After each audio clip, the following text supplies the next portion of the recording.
What's going on, guys? Today I'm going to do a video that is not a review. I wanted to discuss a topic that I think is pretty interesting, and I think it's pretty likely that if you follow the channel, you like black metal enough to have a strong opinion on this already. So what I wanted to do was sort of give my thoughts on this, and then sort of crowdsource feedback so that I can alter my position as necessary, like any good philosopher should do.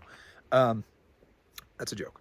So today I wanted to talk about, is black metal ideological? The idea for this video came from a conversation I was having with a buddy of mine on Twitter. His username is Apollo. I don't know if that's his real name, but it doesn't really matter. Apollo and I were discussing whether or not Christian black metal can properly be called black metal. I think it's a pretty interesting question. And I think a lot of people's knee-jerk reaction is to say no. It can't. It is a contradiction in terms. You can play Christian metal, but you can't play Christian black metal. I disagree, and I want to outline why.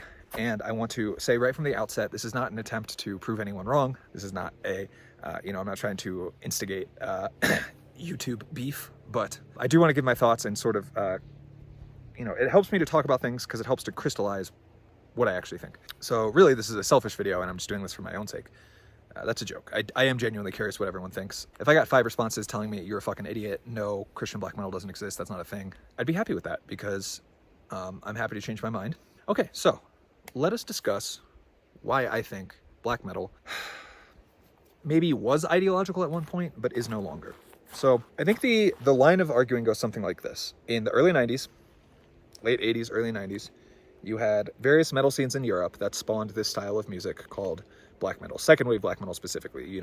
All of these bands were influenced by bands like Bathory, Venom, Hellhammer, Celtic Frost, and took that sound and sort of made it more extreme. Black metal was also sort of a reaction to the more commercial ethos of death metal around that time. Death metal bands were, getting better production and sort of signing to bigger labels and basically becoming like commercialized. And whether or not that's a bad thing is probably a topic for a different video, but black metal was a reaction to that. So in that sense, already right off the bat, you kind of have an ideology. Black metal was anti sort of consumerist metal, which doesn't necessarily apply anymore, but let's continue down this path. So you have bands like Dark Throne, Mayhem, Rotting Christ, all these early seminal Scandinavian and European in general black metal bands playing this rawer, more aggressive, way more blasphemous and shocking style of extreme metal, and it all together became known as black metal. I think the reason a lot of people think black metal has an inherent ideology is because of Euronymous specifically, and sort of just Death Like Silence label and the Black Circle sort of ethos that spread outward, right? For a time, Euronymous was sort of the center of the black metal scene in Europe. Whether or not you like Euronymous doesn't really matter. That's kind of just objectively true. And Euronymous was a very opinionated person, and he had a lot of beliefs about what black metal should be, what black metal is and isn't. So going from this very limited scope, black metal is satanic, it's anti-Christian, it's shocking. That's probably not how he would word it, but it's shocking. It's antisocial. It's abrasive, and bands that weren't seen as sort of upholding this ethos were sort of shunned. Right? It was a in-group, out-group signifier. Right? If you adhere to this ideology, and I'm not saying Euronymous just came up with this on his own. Metal was drifting this way anyway, but he sort of crystallized it and verbalized it in a way that made it very explicit. So in this time period, I will willingly concede that black metal was ideological. But what you also have to consider is there were way, way fewer black metal bands at this time. So it was much easier for all or most of these bands to adhere to one central ideology, right? And you hear this a lot. I've heard in interviews with people from this time period who were active in the scene that black metal is satanic metal. It's metal about Satan. And I think that's probably an oversimplification. Even they probably acknowledge that's an oversimplification. But there again, you have that idea that black metal has an ideology, that it is explicitly about Satanism, or maybe just anti-Christianity in general, but I'll get to that later. So I think right off the bat, you have a problem here, because there were a lot of bands like Enslaved, Ulver. I could go on, but the point is there were bands that were not satanic, really, in any way at all. And yet they were still identifiably black metal, and they were early 90s black metal, right? They were involved in this scene, but they were not singing about Satanism. They were not, I guess, explicitly anti-Christian. You can argue down the line maybe that pagan themes became sort of a vehicle of anti-Christianity, but in general, you just have these different flavors of black metal already popping up, even in the second wave right away. And so when you transfer that forward 30 years to 2023, you have an infinite variety of black metal bands, right? You have black metal bands for pretty much every type of ideology on the planet. You have far left black metal bands, you have far right black metal bands, Christian black metal bands. Again, that might be a contradiction in terms, but for the sake of my argument, I'm considering it black metal because to me, black metal is a set of sonic characteristics. And I hate to sort of drain the magic out of black metal. That's not what I'm trying to do. I think that is sort of the impulse behind arguing that black metal still has an ideology is because it's a very unique genre of music. It really is.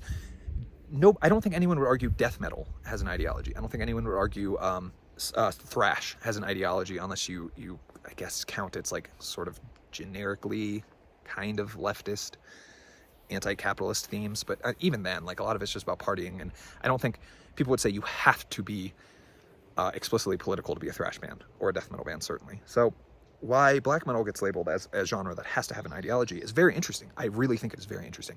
And it's because people feel so strongly about it. People learn about the events of the early 90s in Scandinavia and Greece and France. And it's magical. There's something very identifiably cohesive about what all these bands were doing around the same time. Is that an ideology? Maybe, maybe not. But I don't think it matters if there was an ideology in black metal 30 years ago because it has grown into something different. And that's just the reality of the world we live in, especially now with the internet. You know, mystery and magic have just been drained from like a lot of what these bands are doing. It's a shame, but it's just the reality we live in. So in my opinion, Christian black metal is not a contradiction in terms. Black metal as a whole genre is not ideological. You know, something I kind of thought of while I was really thinking about this is like, would you say an instrumental black metal band, you know, if somebody played songs that just sound like Darkthrone, but there's no vocals and no lyrics, would that not be black metal just because they don't have an ideology? They don't have any sort of lyrical content in the songs that are espousing Satanism or anti-Christianity or whatever. Would that make that band not black metal? I don't think many people would argue that. So the question is, why does it apply to bands who do have lyrics but don't sing about Satanism? It's tricky. It's a thorny issue. I understand the desire to want black metal to have an ideology, to want it to be still sort of an in-group, out-group thing. But I just don't think that's the landscape of black metal today. One last point I will say before wrapping up. This one's getting a little long, but I actually did have a lot of thoughts on this. So the question I immediately asked Apollo on Twitter was, would you consider NSBM to not be real black metal? And if somebody did take that position, that's fine. I really don't care. I don't feel strongly about NSBM needing to be part of black metal or whatever. Completely aside from it just being like a reprehensible ideology, the idea that like National Socialism and fascism in general are not anti-authoritarian, right? They are not individualistic like black metal typically is sort of a maybe a mark against it, right? Being black metal. But those arguments apply to Christian black metal as much as they apply to National Socialist black metal. So like, you know, Christianity isn't, I guess, anti-authority. It isn't individualistic. It's very about, you know, the Christian community and the ideology of Christianity as a whole. So saying that's not black metal for those reasons would similarly apply to RABM and NSBM and really any kind of political black metal, although those are obviously the two big political black metal camps. So I don't think anyone would extend the argument to NSBM and RABM not being black metal. You can not like these bands, you can not listen to these bands, that's fine, that's your prerogative, but you can't kind of excise them from the black metal scene just because you disagree with their ideologies, which again is fine. That it's totally okay to have an ideology and to like black metal, but I just don't think black metal as we know it today has this overarching like binding ideology that brings it all together. I wonder how many times I've said ideology in this video. If I weren't so lazy, I would have a little counter up in the top left corner just keeping track, but I'm not going to do that. I've probably said it a lot though. So I'm going to wrap it up there. I'm really hoping to continue this conversation in the comments. So drop one below if you have any sort of opinion on this. Even if you think I just sound like an idiot, let me know. That's fine. Appreciate everyone watching. Like, subscribe, all that good stuff. And I hope you have a great day.